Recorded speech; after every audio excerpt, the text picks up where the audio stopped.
Welcome to the Deployed Podcast, where strategy, ideas, and capital come to life. Hey, everyone. Thank you again for joining us on another episode of Deployed. For those of you who don't know me, my name is Michael Kearse. I am a real estate investor and fund operator.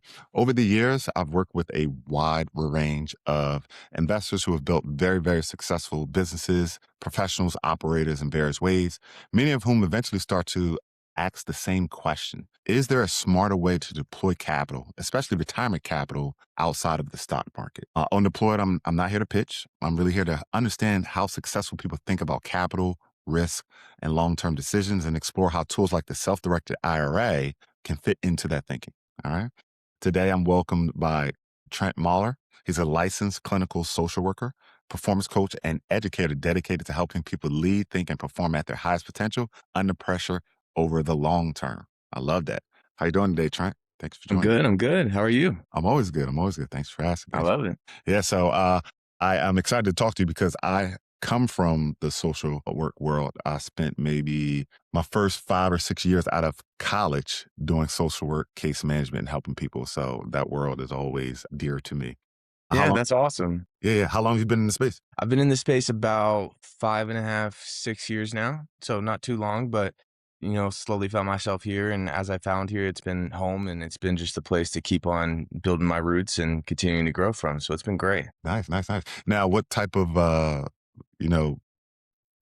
what community do you work with? So I should probably ask it that way. Yeah, I have like a niche that I'm focused on. I do general therapy. So I do have a general population that I do see that is more of a minority of my time. The majority is more focused on high performance individuals. So these are people in charge of money, other people, decisions that impact life, like communities, people in moments where pressure really starts leaning on them, and then making sure that they handle it the right way and they don't flinch, they don't hesitate, they don't, react and make a bad decision that they're end up regretting and trying to come back from for years afterwards. So we're really taking that clinical aspect of things and implementing it in that way for that population of people that most people look at and just assume they're good because they're in great spots or they're doing awesome things.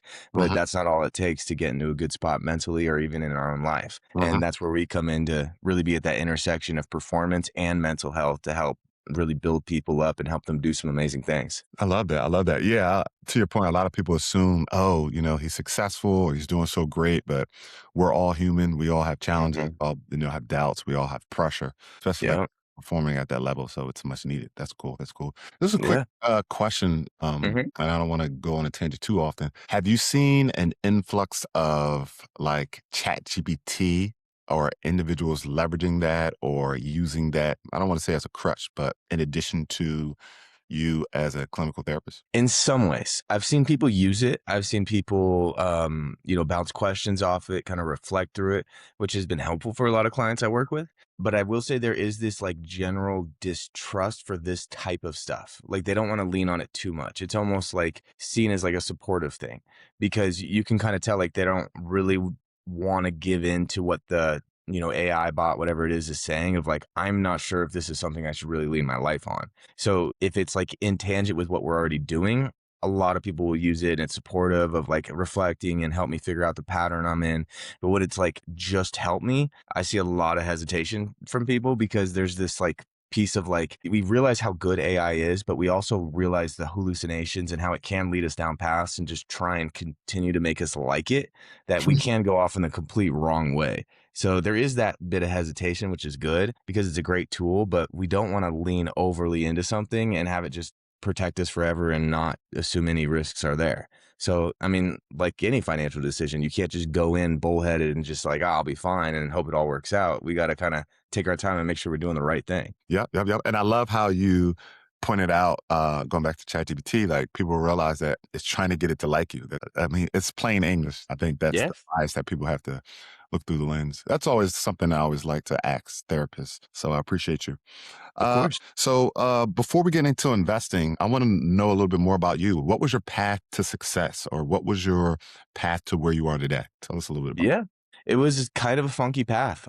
Honestly, when I was in college, I was getting my degree in criminal justice. I thought I was going to be a lawyer. I graduated and worked at a law firm for about a year and a half because I wanted to see if I was going to like it before going to law school and getting into a bunch of debt, and ended up not liking it. So I gave it a shot, and good thing I did, because I didn't really like it. It felt like doing homework for a living, and the hardest part was it was the same homework every day. And I'm not saying that's all being a lawyer is, but that was my experience, and I realized I wanted to do a little more than that. So once I went through the whole existential crisis of I have no idea what I'm going to do now, I jumped around a little bit. I got into teaching. And when I was in teaching, they had me do some crisis intervention where I was just helping some kids when they were struggling with stuff. And I realized I was kind of good at it. So then I looked into social work and what was out there. And then as I found social work, I saw clinical social work so I could be a clinical therapist. And then I just kind of kept building from there.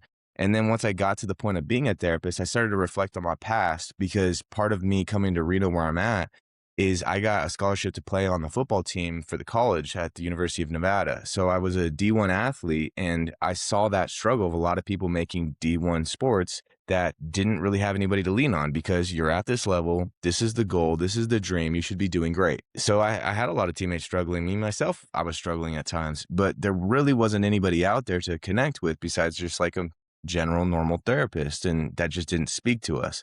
So as I had gotten into therapy myself, I wanted to create something that was for these high pressure individuals that most people wouldn't understand the struggle, because most people are like, once you get to that point, you should just love your life and everything should be great. But that's not the whole story. So it's kind of a weird path how I got here, but it's been such a natural fit as I've kind of gone through that.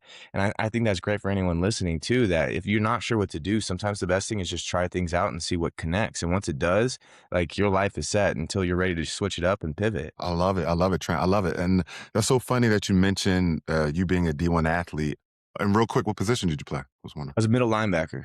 Nice, man. Nice. So, Yeah, in sports, I'm a big sports guy. I play basketball. I it's played great. D3. My daughter plays volleyball, high level, right? She has an opportunity Nice. to go D1. And Awesome. within sports, you're starting to see a lot more athletes talk about mental health. Jason Yeah. Tatum in the NBA, he hurt his Achilles last year. And during the All-Star break, they did a whole 20-minute segment on him. And he was real honest and opening up about his fears and his doubts and what he was going through. Yeah. My daughter, you can tell that sometimes she has a confidence issue, right? Because Mhm. 14, right? This is her first time really getting into it where it's starting to get more competitive, right? She's on a high level travel team. We're starting to think about D1 colleges and going through the recruiter process. And I can tell that, her confidence really comes from externally. Like, if people are telling her she's good, then she believes it. But Yep. she's struggling to believe it from within. So I appreciate that you mentioned that, because I'm starting to see that become more and more common within athletics. And Yep. that's something that I'm trying to instill in her. And even my 9-year-old in basketball, right? He's playing up. And when he Mhm. plays with a certain team, I notice he doesn't play the same way versus he plays when he's playing against his age group. And I was telling him, Yeah. Miley, listen, you got to be confident. You have to believe in yourself. And he did it last night. And it was kind of cool to see the fruits of him later. Like, oh, okay. Yeah, I do belong. Yeah. Yeah. So That's awesome. yeah, yeah. Yeah. Do you work with a lot of athletes currently, or? Yeah, I do. I work with a lot of athletes. Actually, the last football season, I worked with a whole team. I was just like their therapist on the sideline kind of thing, where I would help give feedback to coaches of what I'm seeing in the team culture-wise. Because I also do things through, big groups. So I also work with companies and businesses about structures and systems of how things are running, because that's all, the clinical work as well that's kind of getting implemented.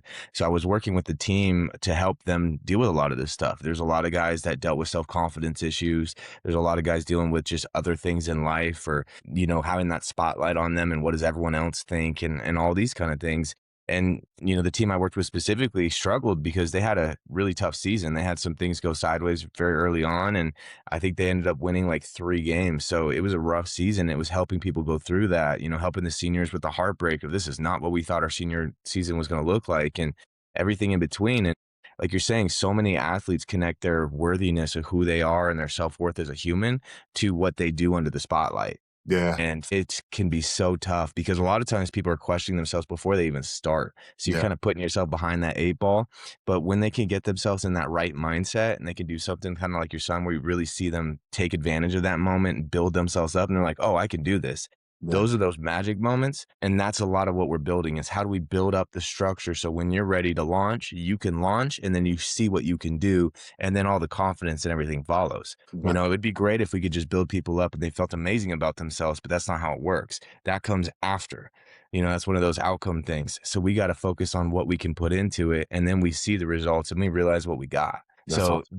that's why so many people are pushing it with athletes because it's really putting people up and above, and without it, you're falling behind the pack, really. That's awesome. That's awesome. Thanks for sharing that. So yeah, I Yeah, could talk about mindset and performance all day. I love that stuff as well. So I really want to stay focused in hand on what we're talking about today. So thank sure. Yeah. so, you had an interesting path to your success, right? And Mhm. what was cool for you is that you tried a couple of things and then you noticed something that really called to you. When we start to talk about, money and retirement, was there a moment where your relationship with money or risk started to change? Absolutely. I think the big moment it changed was starting a family. Once I got to a point of getting married and having a daughter and all these kind of things myself, the relationship with money was really different. And that's because I didn't really have to be responsible for much before that, honestly. Like, life was pretty cheap. I could just kind of get by and hang out and live life and do whatever I wanted to do. And, I was saving up for things and vacations and trips and things I wanted for myself and putting things into retirement and things, but it just wasn't as much of a priority because you're kind of just like living life, doing your thing. Once I got to the point of like, now we're building a family and we're building a life and all these things, everything else just changes priority wise, where it's like, what do I need to get done? What do I need to have secured? Do I want a house? Do I want to make sure that my daughter has an education plan that she can lean on and all these kind of things? So it starts just making you think of different things in different ways. And, I think this is something that's pretty powerful for a lot of people in their is they feel guilty of what they're doing. Uh, And I think that balance is important between like taking care of our future, but also taking care of us now. I right. actually spoke at a wealth advisors event last night for a wealth management group about this stuff. The talk was talking about thriving today to thrive for tomorrow because we have to find balance between both where we're building up for our retirement and our future and building a life that we can really enjoy. But we also got to enjoy now because if we're going to just do the long-term aspect of I'm saving up and saving up and saving up, like at some point, what are we doing all this hard work for if we're never going to enjoy it? It's like having a diet when you never have a cheat day. It's Yeah, going to be really hard. Like you got to at some point be able to enjoy yourself where you're at, but we can't take that too far either and start ruining your future because we got to take care of future us too because no one else is going to. I love it. I love it. So it sounds like as you became more successful, the way you thought about capital kind of evolved. It did. It did. I think early on it was very much what could I get out of this? What do I want to do right now? Mm, And then now it's more how do I get this stuff working for me? Like how do I create more leverage through my own capital so I don't have to do as much work with it and it can kind of set me up to do what I want to do? Because like as a single man, life is just so much more what do you want to do? Now it's like I have a bunch of things I have to do, but what I want to do is just spend time with my family and hang out. But I have all these responsibilities to take care of. So being able to pull on more and more leverage to help set me up to do more of that is the ultimate goal because that's the ultimate freedom of being able to do whatever you wanted to do. I love it. I love it. So what do you think separates people who actually accumulate capital from those who actually like deploy it well? Well, I think these are two very different strategies. And I think they do deal with two different things mentally too. Uh-huh. One thing is accumulation. I mean, we're naturally set up to accumulate as hunter gatherers because as hunter gatherers, there's never a time where it's like, I got enough food, I'll be good forever. Like grocery stores and all that kind of stuff wasn't a thing. So the idea of I need more and more and more was always there. I mean, this is why we could see some people that have more money they could ever spend in their life and they still want more. It's not necessarily a bad thing. It's just a part of our DNA. It's who we are. So Yes. that is a big aspect of us, but we also have to be willing to understand like I can't just store all of these things. I also have to enjoy some of it too. And Right. that's the balance point of making sure that we can take advantage of it the right way and also being able to enjoy the things that we have now and then knowing what line do I need to find where I need to push this somewhere else where I got to save it for the future or I got to start compounding it into something or I got to put this piece here so I could turn it into a down payment on a property or whatever else I'm doing.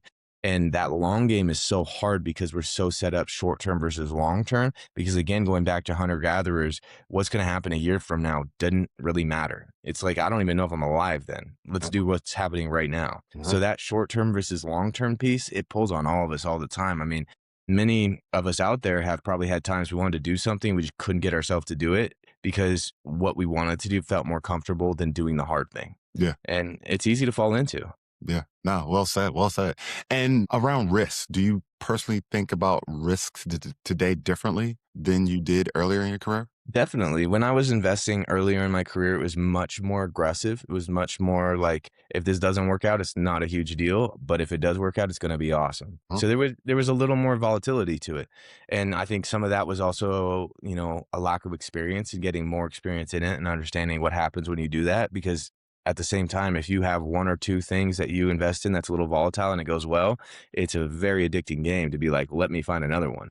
So it's Uh, getting careful to not play that. I mean, a lot of people here in Reno know that with the casinos too. Sometimes you hit and you keep coming back and you lose everything. Yeah. So that's a big part of it. But as I've kind of gone with the family and everything, you just realize you need more of a base and more of a steadiness to it, where some aspect of it can be put in a way where it's a little more risky. There is a more chance of upside, but some of it needs to be a little more safer, where it's like, I know this isn't going to just disappear because I need to have something to lean on, especially considering like building up a down payment or something like that. Awesome. Awesome. Awesome.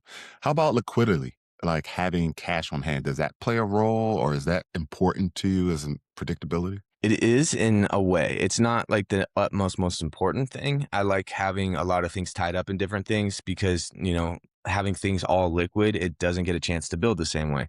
So I don't tie up everything, but I like having at least a good amount of things getting some sort of interest or some sort of exposure to gains, where, we can get to a point with some of these things that it doesn't do what we need it to do, and we got to kind of be a little more careful with it. So it's kind of finding out the right benefit, the right situation for you to kind of go forward with that and seeing where that leads you. And then kind of just trusting your gut as it's going of, do I need to adjust this? Is this continuing on the path it needs to be on? Or is there an aspect of this that's getting a little more risky and it's getting to a point where I got to do this differently? Mhm. And, things are going to continue to change. Like, we can't just close our eyes, put stuff in and just hope that everything's going to work out. We got to learn things. And this is where sometimes connecting with people and continuing to learn of what's going on and being involved is so helpful. And this is why I like being involved in these self-directed things, because I get to be a part of the process. I'm not just bringing some random person in to do it and I just hope they're doing it well. Like, Right. I know what's going on with all my things. And, that might just be a control thing about me, but I like that. I enjoy doing these things and I enjoy learning about money and how we can make these things work for us. That's something I've enjoyed in college when I didn't even really have money to work with. Right. No, that's awesome. I love that. I love that. And to your point, I'm the same way, right? I like control and maybe it's just the way that I'm wired, right? And Mhm. for different people. So at this stage, what kind of investments don't interest you anymore, if any?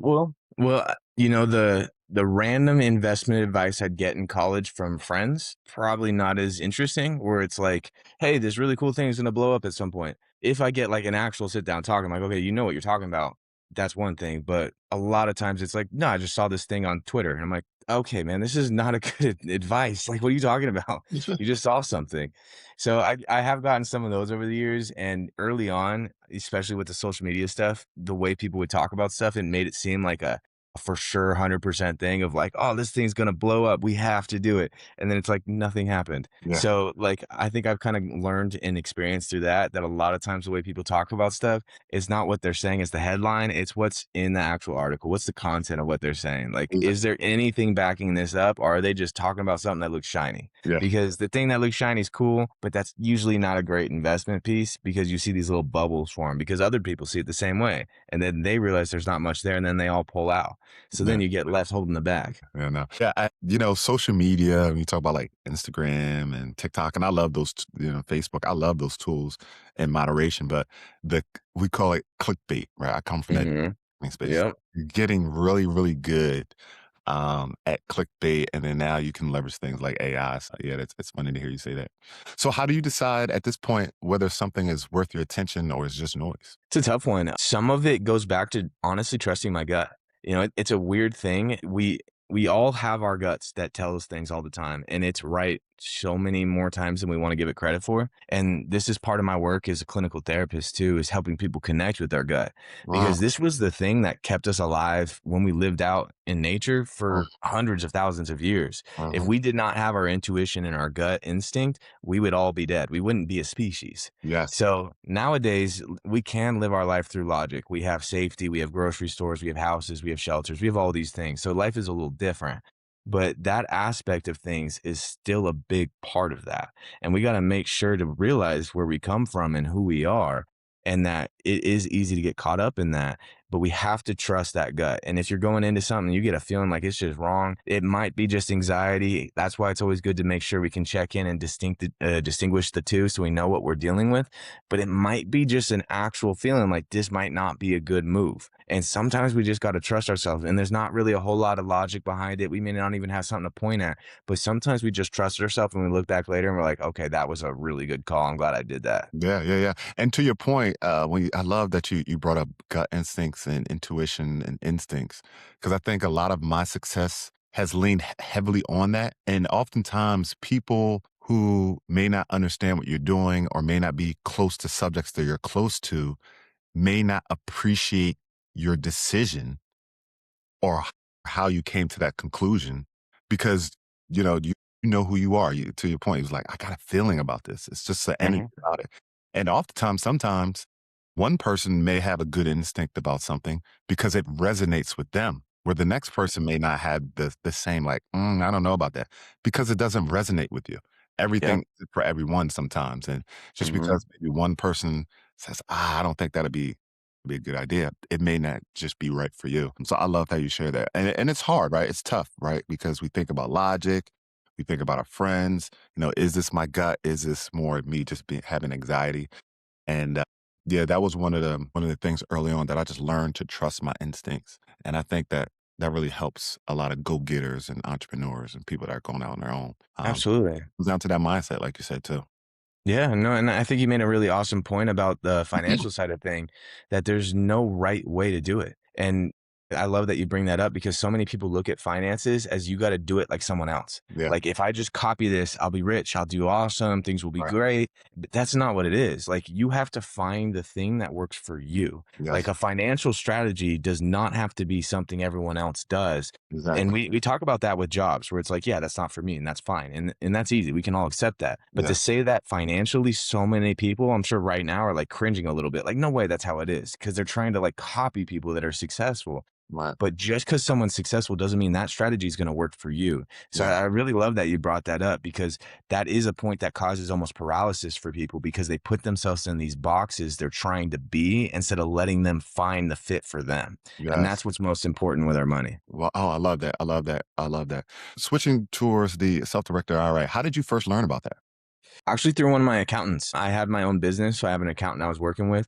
And as we were getting things set up, at one point he sat me down and he kind of gave me this spiel that he gives to everyone. He literally told me he gives it to everybody that he has this one talk has, and he'll never bring it up again because he doesn't want to annoy people, but he just feels like it's so important he has to say it, which is you need to save for retirement. Even Yes. if it's just like $100 a year, like it does not have to be anything crazy, but you have to do something. And Yes. I've seen this in my work. I've at times in the general therapy side, I've worked with people in retirement that are literally like stuck in their situations because they did not save for things. And it's such a hard thing, and we don't think it's going to be us. But this is why we got to take care of our future. And we can't be so scared that we only take care of our future and we don't live our life now. Mm. So that's a big aspect of it too. And just making sure that we can take care of ourselves as we need to so we can keep going. Yeah, yeah. Oh man, I love how you share that. So one of the biggest, there was two big motivators, and it just came to me as you were talking. There were two big Hmm. motivators for me to go out and try to be more financially for myself. Right? Hmm. It was, I wanted a nice shiny car. Like I wanted like a nice car. Like I want a car. Yeah. I Oh know. yeah. But then the other thing was, just hearing from people who were smarter than me. Right? Social Security may not be around when you get there. Hmm. Right? Hmm. People would get up to retirement and then the stock market may crash. And then now you have to be a greeter at Walmart. So I Hmm. was always one that I wanted to take control of my future. Yeah. So when you mention that, like your accountant sitting you down and say, hey, listen, you got to do something for retirement. That was always kind of like in the back of my mind of why I'm doing what I'm doing, right? Hmm. One, to try to enjoy the now, right? Be able to go on vacations, be able to buy things, be able to, if my kids want something, be able to provide them. I never wanted to be the person that says, "Oh no, we can't afford that, we can't do that." And you're Yeah. right, and your account was right, so spot on about retirement. You got to do something. You got to do something. Yeah. Yeah, and that just kinda naturally led to me learning about it. He didn't really push anything specific. He was like, "Just do something." Mhm. And that's where I kinda started looking into things to find what would fit for me, and that's where I've kinda started to create my strategy, which started off through a Roth IRA as I started to kinda take care of that myself. And, as we were talking about a little bit before we got started about kinda getting closer to other assets and building up to other things, starting to have that build up into a way where I can do things on another side of like the stock market that's a little less long term. So I can pull things from that and invest in assets that I can continue to build up. But again, there's no right way to do this stuff. Some people are entirely in the stock market and that's all they want to do. And that's fine. Some people are almost entirely in assets and that's fine. Mhm. It's just, again, what strategy is going to be for us. And that's why I really appreciate how my accountant came about it is he was truly like, I don't care what you do. And if you have questions, I'll help you. But I want you just to think about what's right for you in this. And that's what really started to get me on that path of like, it's not just a one way thing. You can do it for you personally. Yeah, absolutely. Absolutely. That's awesome that he took that approach. So, what surprised you most once you understood how the self directed IRA actually worked? I think the thing that surprised me the most, honestly, was once I learned enough to get started, how much it just kind of goes on its own. Mhm. Like once you get the basics, you can kind of just do your thing. And Mhm. then as you go from there, you can start learning new things and continuing to grow. But again, some of it goes back to your portfolio of what are you trying to do. Mhm. If you want to be just conservative and just do a bunch of things that are very safe and stable, it's very low pressure. It's not a whole lot of risk that you're taking on, and it can just feel easy to do and just kind of allocate some things and just let it sit and kind of watch it grow. Yeah. But if we are going to take a little more of an aggressive path, especially with something long term like a retirement account, it's like, all right, we got to be a little strategic with this Mhm. because things may change and they may not change in the way I need it to over the time frame I need it to change in. So that's where having like maybe something set up is like a long term thing and maybe something more short term, like a brokerage account that you can kind of work through and start doing things with and have money that can turn more liquid that you can do things with in the asset market or anything like that. Because that liquidity is important. So you can jump on opportunities. Because if you don't have liquidity, you can't jump on an opportunity that shows up because you have nothing to use on it. So it's not having everything tied up, but it's having enough not tied up that you can use it when the right thing shows up. And that's a tricky balance. I love it. I love it. I love it. So, what type of investments made the most sense for you inside the retirement account? The way I like to invest is thinking about the future and what I think is going to be impactful. Mhm. So it may be different than a lot of other people, but I like to focus more big picture. So Mhm. a lot of my investments in these big picture type long-term things like retirement accounts are kind of based on things I think are going to change in the world. So Mhm. like one thing I invested in pretty heavily is some ETFs and stuff, a little more conservative base where they're going to just be there and they kind of are what they are. Some of them are attached to aspects of the field that I think are going to improve. One of which is like psychedelics. I think psychedelics is going to come into the field. There's more and more studies coming out about this stuff. So I've been invested in some psychedelic ETFs because I know that's going to be kind of the next step in the field in general, which is really exciting stuff and knowing where that might head. But then some of this is also focused on other things, just like news wise. Like I have a solid investment towards nuclear energy Mhm. because of all the AI and all the things going on and seeing the amount of energy needs that we have and also seeing the issues we're seeing with oil and that level of energy and also the issues logistically we're seeing with like solar and wind power and all that kind of stuff. Mhm. If we look at the actual like efficiency of things, nuclear makes the most sense. It's the easiest to do in terms of size. It doesn't have as much waste. Cost wise, it's easier to run. Honestly, the only reason nuclear isn't like the top thing even now is it's scary. Mhm. So seeing that and understanding where we're headed and how much more energy we're going to need and knowing where we're at with that has kind of directed my flow of like where do I invest, and that's what's led me to look into and try and understand certain companies that are in that field and what they're doing so I can invest towards that and build a future where hopefully that future goes that way and continues to build up my retirement accounts as well. And then I have the conservative side that kind of balances out if, my call does go wrong and I have to readjust. Yeah, yeah, yeah. No, I like the way that you look at that. I was speaking to someone, and it's common sense, and Buffett talked about it, like invest in what you know, right? Yeah. From that field around psychedelics, right? So you have an Mhm. understanding of it. You look at that at a different lens than maybe someone that is a novice compared to knowing about that industry. I was talking to someone else who was deep in AI and software development. And he was like, Mike, I'm bullish on data centers, right? Everyone with these AI and building chat bots and people being able to build, their own apps. It's just scratching the surface. And he said every day it's exponentially growing. He was like, so I'm looking at the data centers, right? Because they're going to need that cloud computing, that energy to your point for that. So yeah, it makes sense when you just look at it from a common sense and just get involved and get educated, and you can make your own decisions on what makes sense for you. So Yeah. I like that you share that. It's pretty cool. Why do you think retirement capital often aligns better with like passive investments versus like active ones? Honestly, just because it's easier. Being able to have things more passive and you don't have to touch it so much is just easier for us. And some of that is psychology. Like when we have to constantly tweak things, a lot of times we'll tweak things in ways that it goes wrong. Mhm. I'm sure there's people out there that have worked on projects and it's been almost perfect and you had to adjust one thing or another thing. And then you did that. And it's like, well, I got to do this adjustment over here. And then you did that and you got to change something up on the other side. And before you know it, you look at it and you're like, oh no, I messed up the whole thing. Sometimes we just tweak too much. Yeah. So if we are fully hands on and we're doing these things all the time, sometimes we make bad calls because we're getting caught up in the emotions of it doesn't feel right. And then we do something and then that doesn't feel right. So we do something else.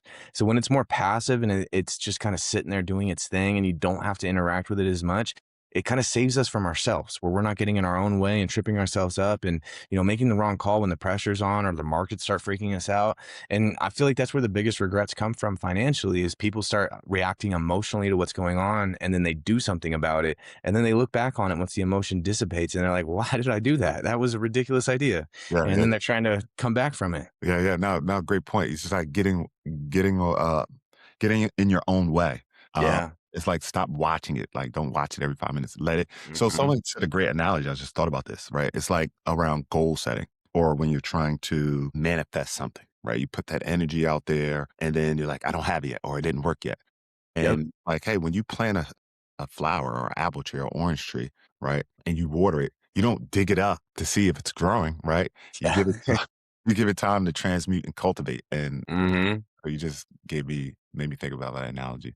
Yeah. Patience is tough, man. That's for sure. Yeah, it is tough. You got so lending, right? Hmm. Lending versus like doing it yourself or operating, right? Hmm. Do you think there's some pros to cons to either one of those activities versus choosing to lend to someone and let them kind of do it versus like operating a machine or operating a business to try to generate a profit? Do you think there's like pros or cons to those? Absolutely. I think operating wise feels good. It's that control aspect. We like being in control. We like having things working the way we want them to work.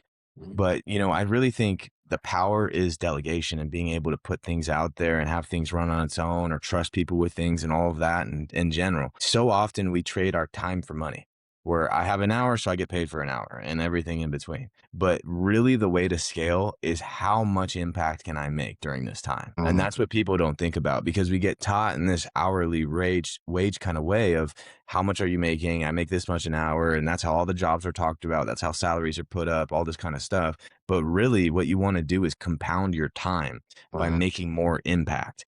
Wow. And if we can get to that point where you're not selling your time for money, but you're selling your time for impact, everything compounds and you can do so much more. Like last night I spoke to, I think it was like 60 people. I Nice. could do, 8, 9 sessions in a day most of the time. So I get 8, 9 people. Or I go to an event like that and I hit 60 people all in 1 hour. So Uh-huh. this is how we make our time work for us is how do I compound what I'm already doing to, kind of multiply that and amplify these things where the operating side is nice and being able to have that control. But a lot of times we have to kind of scale and there is going to be fear with that because when we take things to another level or we take a risk on something like that, there always is that fear of how is this going to go wrong. But a lot of times it leads to things just going fine. And if it does go wrong, we usually learn from it and continue to grow with that anyways. So I think more people just need to be willing to face fear in general. And it really opens up your life in some pretty amazing ways if you're willing to put yourself out there like that. Yeah, I love how you talked about leveraging time. That was a big learning curve for me. I was always a high achiever, so I always like did things on my own, and you start to realize that there's only so many hours in a day. So learning to delegate, learning to build a team, that was a big challenge for me, and it's starting to happen organically. And to your Hmm. point, I loved how you talked about impact because that's really what it was, what it is.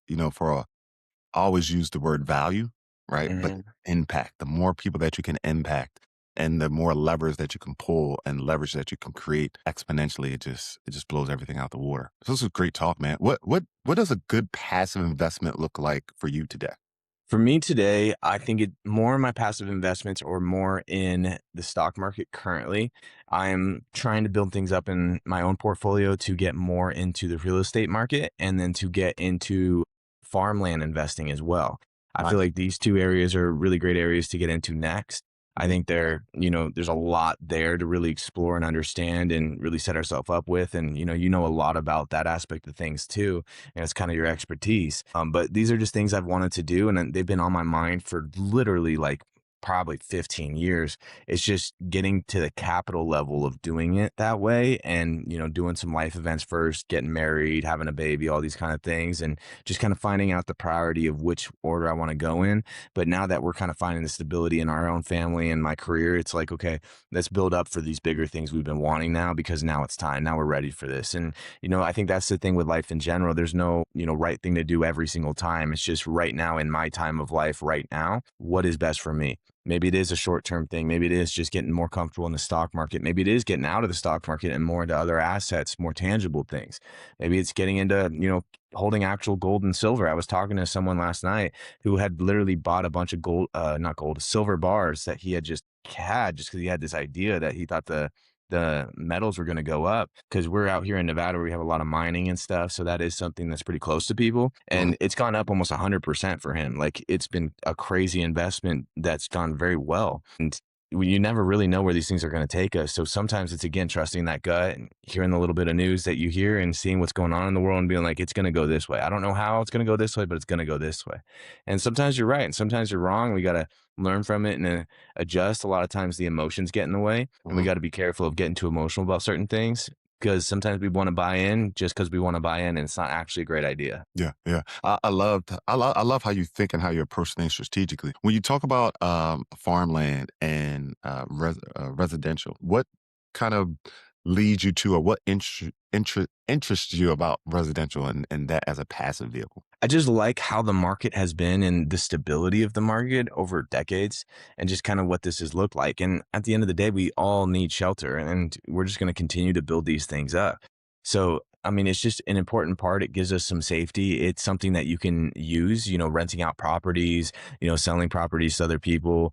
Real estate typically is a pretty good investment in terms of the upside of it. Most things are continuously going up. There are times things drop and dip and they stall, but especially if you can hold long term, there's a pretty good bet that everything's just going to go up. So these things are pretty powerful. And then like the farmland side, like we need farms. Like we cannot live as a society without farms.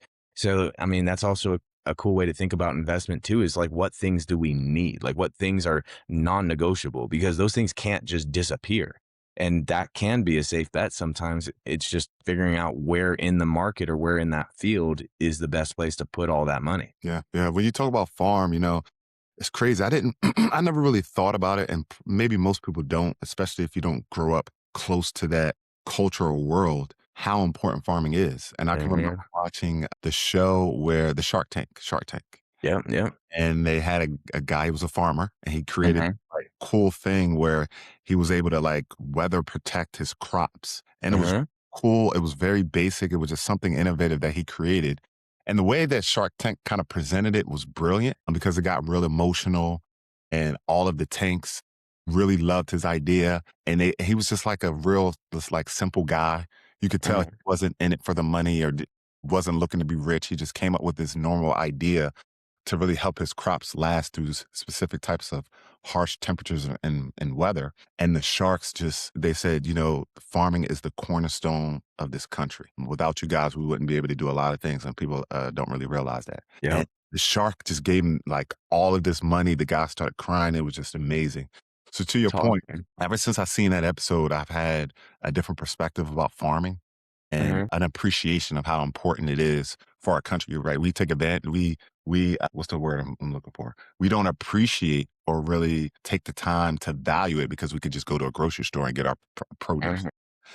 Where did that produce comes from? So I have a better appreciation for that. So I like that you're thinking about that as well. That's so important. What advice would you give someone sitting on a large retirement account who feels stuck in traditional options? I would say just explore what's out there and don't be afraid of it. Sometimes, especially if we get a large retirement fund, we don't want to change things up because we got here and we were good getting here. So why change the path? And sometimes it is a good path to stay on, and we just got to trust what we're doing and continue to do it. But being able to pivot and be flexible in life is one of the most powerful traits we can have Mm, because life is not a straight path and it will never be a straight path. So maybe it isn't just like I got to change up everything, but maybe I got to really think and explore, is there a way to use some parts of this in a different way? Maybe it's diversifying it. Maybe it's changing it up. Maybe it's, just trusting someone else to manage it for a little bit. Maybe it's taking on maybe 30% for yourself to do self-directed and someone else takes on the 70%. It's kind of up to you, but I think the best thing is exploring what is going to feel good for you and not letting fear lead that decision. I'm not saying let's go do something reckless and risky and just hope we don't lose it all. Like, fear is a legit thing. Let's be honest with ourselves, but let's not let just a little bit of fear or a little bit of anxiety that comes with natural change stop us from upgrading or improving in some way, because growth is always uncomfortable. That's why one of my favorite sayings is be comfortable being uncomfortable, because you cannot grow unless you get uncomfortable. So sometimes we do got to kind of pursue that a little bit, but let's not push it too far. That's where the balance comes in too. I love it. I love it. I love it. And what types of conversations do you think more investors should be having around retirement account? I think there needs to be more conversations about emotions. I think a lot of people miss that piece of things, and that people make mistakes financially because of their emotions, whether they're in a situation presently where they're freaking out and they're trying to make a decision to fix it, and then they do something that sets them back 10 years in their retirement. Or somebody who's so caught up and so scared about their retirement that they're not living their life now, and they're living like bare minimums, super tight belt buckle, and they're just getting through life in survival mode with this idea like 40 years from now I'll really enjoy myself. And it's like, okay, cool, but if you're miserable for 40 years, like, you're just going to magically change one day and start enjoying your life. You're going to not want to spend all your money. You're going to end up giving it out in like inheritance to people.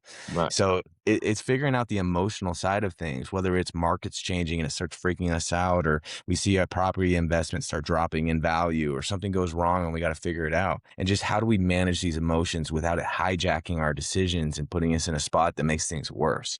So I think that's the piece that we really need to focus on, is just, what am I feeling right now? And I think it's just not talked about enough. I mean, that's honestly why I got brought on to that wealth management meeting last night to give that talk, is they wanted me to hit that point because they do see it all the time. Absolutely. Absolutely. Trent, this was awesome, man. Thank you so much for taking the time to speak with us today. You dropped so many gold nuggets. I can't wait to share this with the community. Yeah. For those who are watching live and for those who are watching the replay, if this conversation resonated, share it with someone who's built success and is now thinking more intently about their capital and how to deploy it. And if you're curious about the self-directed IRAs and how they can be used for passive real estate-backed lending, you'll find resources below in the description. Thanks again for joining us. See you on the next episode. You've been watching the Deployed podcast, where we deploy insight, capital, and growth.